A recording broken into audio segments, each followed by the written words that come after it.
Ibu hamil yang kesempatan hari ini hamil dan yang nanti mau hamil, isilah hari-harinya dengan baca Quran, mengaji, mengkaji, agar otak janin sejak dalam rahim sudah terjadi koneksi ayat-ayat Quran. Masya Allah ya. Iya, ini ayahnya juga. Ayah juga harus banyak ngomong sama ya adik dalam janin ini, walaupun nanti yang ditangkap oleh telinga ibu, karena pada saat di dalam rahim ayah senantiasa menyapa janinnya, bicara sama janinnya, walaupun ditangkap telinga ibu, maka dia akan terekam juga oleh janin.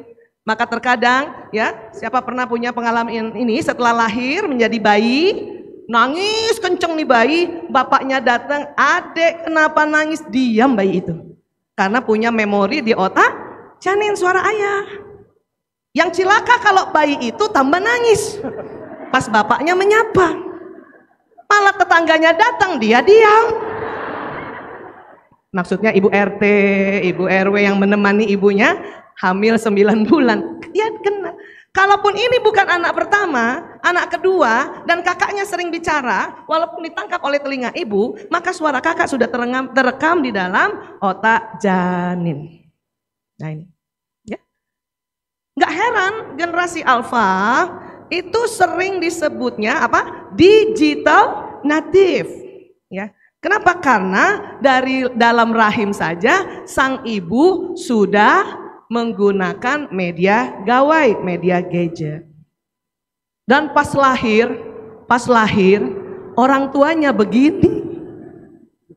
Tambah-tambah lagi terekam di otak anak kita bahwa hidup ini setiap hari, setiap jam, setiap menit, setiap detik adalah pegang gawai. Terekam lagi sudah, ya. Walaupun saya tadi sudah bilang bahwa it's okay, ini juga media. Tetapi kalau tiap detik kayak gini, sayang otak anak yang baru lahir ini. Kenapa? Karena sambungan-sambungan otaknya ini kesempatan emas untuk distimulasi dengan stimulasi alamiah. Apa? Bicara, ya, diajak ekspresi wajah, tangan anak suruh pegang benda-benda supaya dia terkoneksi di otak. Bahkan di dalam otak manusia ditemukan ada namanya neuron cermin. Jadi neuron cermin ini kata para ahli, inilah yang membuat seseorang itu ya bisa belajar dengan mengamati saja orang. Anak bayi bu, kalau misalnya nih dari kecilnya kayak gini, itu di otaknya seandainya tangannya sudah kuat, itu sudah bisa langsung pegang gadget loh bu, sudah bisa langsung. Karena dia hanya mengamati, walaupun bapak ibunya nggak sengaja ngajarkan, bisa ini. Itu namanya neuron cermin. Dan jumlah neuron cermin di otak yang 100 miliar itu 30%. Itulah makanya mengapa nanti ya dalam rangka membimbing, membina anak-anak ada namanya keteladanan, karena ini akan direkam oleh anak kita ini, masya Allah, lewat neuron cermin. Ya, saya kadang-kadang kalau ya, sedih lihat konseling anak-anak yang bermasalah. Ibu, kalau ibu masih tunggu anak sampai bermasalah baru mau belajar menjadi orang tua, nggak apa-apa juga sih pak. Cuman anak bermasalah itu diobatinnya seumur hidup. Kalau bersedia sih begitu nggak apa-apa. Tapi menurut lebih baik bapak ibu berikhtiar keras saat ini dalam mendampingi, membimbing anak-anak agar mereka tumbuh dengan alami, tumbuh dengan keluarga yang aman dan nyaman, nggak perlu kena penyimpangan. Ya, saya kenapa sekarang banyak di pencegahan parenting, masya Allah, karena nggak mau lagi ada yang kena penyimpangan. Aduh, serem bu bapak ibu ya. Jadi sekali lagi inilah keteladanan sangat dipentingkan ya. Nah baik, sekarang kalau gitu gimana dong Bu Aisyah? Apakah saya masukkan anak saya di sebuah sekolah Islam sudah tepat? Tepat banget. Saya bukan di endorse oleh Al-Falah, tapi saya mengatakan dengan sungguh-sungguh, karena saya juga sempat mengecam pendidikan umum, kemudian di SMP SMA sekolah Islam. Ya, saya harus sebut karena saya berterima kasih dengan sekolah saya sekolah Islam Al-Azhar di Jakarta, baru satu-satunya Al-Azhar. Saya masih dapat Buya Hamka, masya Allah, ya Allah. Ini ada kenangan di otak saya luar biasa. Makanya sewaktu saya jalan-jalan di Indonesia menemukan banyak sekolah Islam, ya Allah saya bersyukur, saya terharu banget. Kenapa? Karena ada bagian otak manusia yang kita wajib isi. Yang mana? Bagian depan. Kita sebut lobus frontalis. Ini yang mau diisi. Ini yang dibilang bahwa semua anak lahir bagaikan kertas, orang tuanya lah yang mengisi nanti ini. Menjadikan dia Majusi kah, Nasrani kah, ya, Yahudi kah, atau ya menjadi orang yang fitrah. Ini yang mau diisi. Karena nanti otak yang warna putih, walaupun bukan putih ya, ini hanya warna saja, sudah ada isinya. Siapa yang isi? Allah Ta'ala.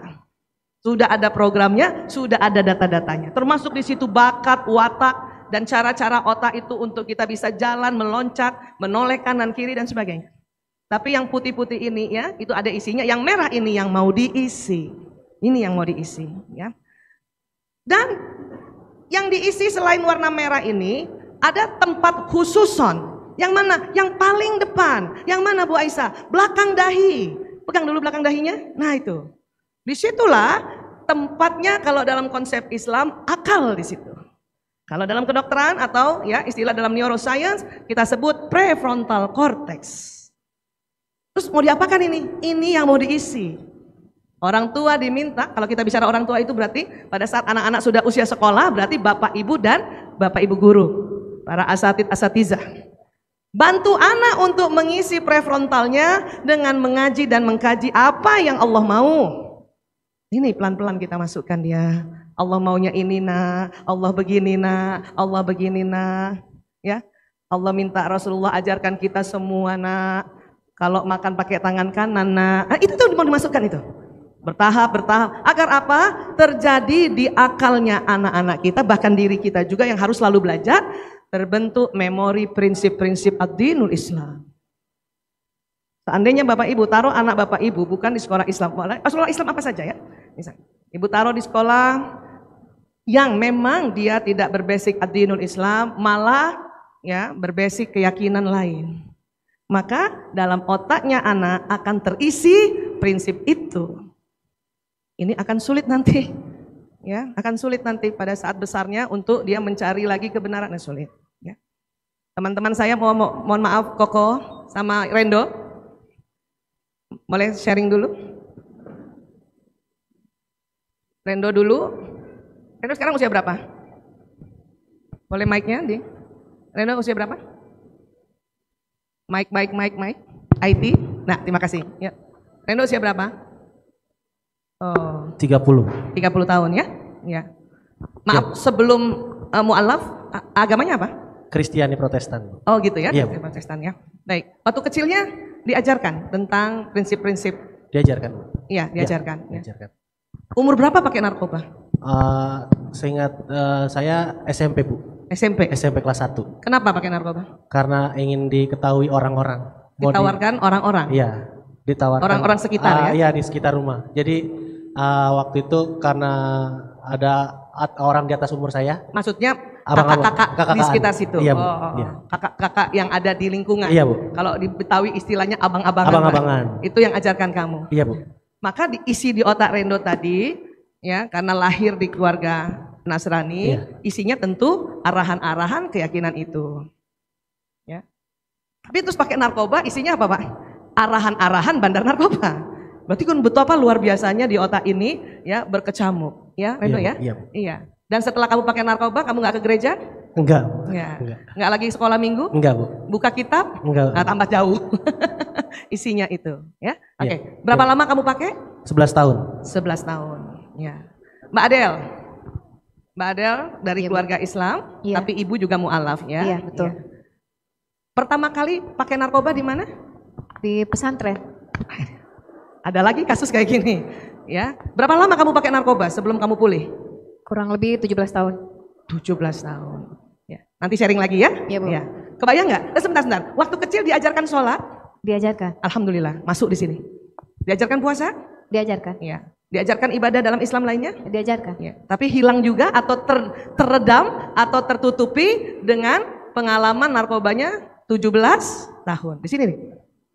Untungnya udah diajarin juga dari kecil, tapi dia apa? Tertimbun atau tutupi. Karena ya tadi neuron-neuron itu menyambung-nyambung, yang baru menyambung di atasnya, yang baru nyambung di atasnya. Ya, baik. Koko. Siap, Bu. Baik. Maaf Koko, sebelum mualaf, Koko keluarganya, agamanya? Katolik. Katolik. Iya, Ibu. Diajarkan semua prinsip-prinsip tentang Ada. ketuhanan di Katolik? Masuk. Ada. Ke gereja juga? Iya, Bu. Iya. Sekolah minggu juga? Enggak. Oh enggak. Kapan kamu pakai narkoba? Usia berapa? Di usia produktif sih, saya pada saat itu sudah kerja.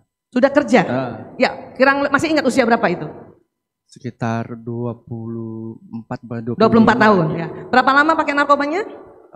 25 tahun. 25 tahun. Kebayang Bapak Ibu bahwa pengalaman narkobanya 25 tahun akan masuk di akalnya, akan menutupi juga ajaran-ajaran di agamanya. Mbak Adel juga agamanya Islam, sudah diajarkan sholat 17 tahun, tertutupi juga ajaran-ajaran itu karena ya semua pengalaman akan masuk di prefrontal cortex. Ini, ya ini. Tapi kalau yang dari kecilnya sempat diajarkan ibadah, sempat diajarkan prinsip-prinsip Islam, walaupun berpuluh-puluh tahun, insya Allah sebelum dia meninggal dan dia pulih, itu lebih enak atau lebih beruntung lah, sehingga dia bisa mengingat lagi yang dulu-dulu gitu. Waktu kita bina kembali. Yang cilaka adalah walaupun ini keluarga Islam kah, keluarga Nasrani kah, keluarga Katolik, dari kecilnya tidak diajarkan tentang prinsip-prinsip ad-dinnya, prinsip-prinsip ad-dinul Islam kalau dia keluarga Muslim, sudah itu pakai narkoba puluhan tahun, inilah yang sangat susah diarahkan. Ini